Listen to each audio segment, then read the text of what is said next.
So, attritional. So, yung attritional is a gradual weakening of or reduction of something. So, ibig sabihin, yung unti-unting paghina, pagbawas hanggang sa maubos nung isang bagay o nung emosyon.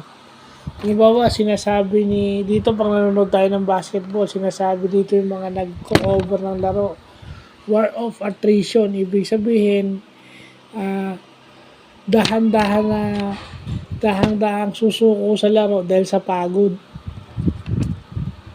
Labanan ng resistensya, war of attrition. Ibig sabihin, kung sino sa inyo yung unang papagod, yun ang malakas ang tendency na matalo.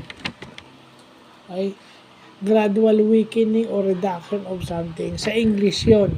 Sa theology, yung attritional is a sorrow for sins. Lagay na natin yung isang word pala ginagamit sa English at saka sa theology, pwede. Okay, nilabas ng AI overview. So, ibig sabihin, pag ikaw ay may matinding kasalanan at naiisip mo siya, unti-unti ka naghihina. At unti-unti kang, kumbaga, nababawasan ng iyong tiwala sa sarili dahil sa kahihiyan. Dahil sa iyong matinding paghihinagpis dahil sa iyong nagawa mong pagkakamali o kasalanan. So, yun. Ginagamit sa English at saka sa theology.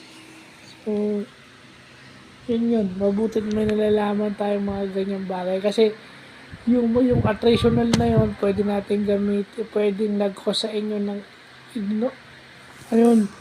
pwedeng mag-cause ng ignominy. Okay? Lahat ng kasalanan natin, pwedeng mag-cause ng ignominy or public scandal or public shame. Yan. No, so inulit, na-vlog na natin yan. So ilalagay ko na lang din sa description na na-explain natin yan, naulit natin yan as an example. Kasi yung public shame can give us attritional